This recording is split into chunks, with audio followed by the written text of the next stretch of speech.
राजा को चाटुकारों से दूर रहना चाहिए।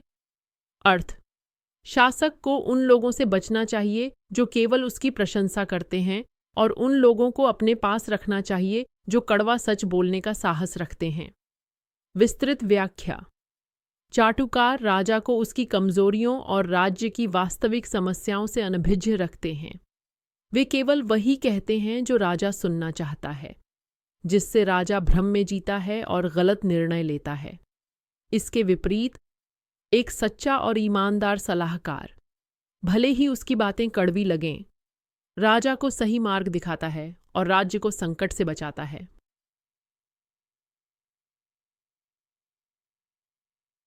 शत्रु की कमजोरियों पर प्रहार करें।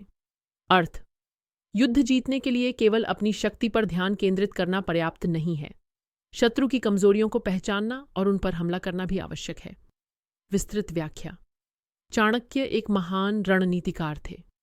उनका मानना था कि हर शत्रु, चाहे वह कितना भी शक्तिशाली क्यों न हो, उसकी कोई न कोई कमजोरी अवश्य होती है, चाहे वह उसका अहंकार हो, कोई आंतरिक कलह हो या संसाधनों की कमी हो। एक चतुर राजा अपनी शक्ति का व्यय सीधे टकराव में करने के बजाय शत्रु की उस कमजोर नस को दबाता है, जिससे कम से कम नुकसान में अधिक से अधिक सफलता प्राप्त की जा सके। दंड नीति कठोर और न्यायपूर्ण हो। अर्थ, राजा की दंड व्यवस्था ऐसी होनी चाहिए कि अपराधी को भय हो और निर्दोष को पूरा संरक्षण मिले। विस्तृत व्याख्या।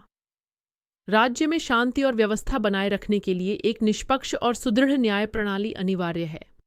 यदि अपराधी को दंड का भय नहीं होगा तो अपराध बढ़ेंगे, लेकिन यदि दंड नीति अन्यायपूर्ण होगी और निर्दोषों को सताया जाएगा तो प्रजा में विद्रोह की भावना उत्पन्न होगी।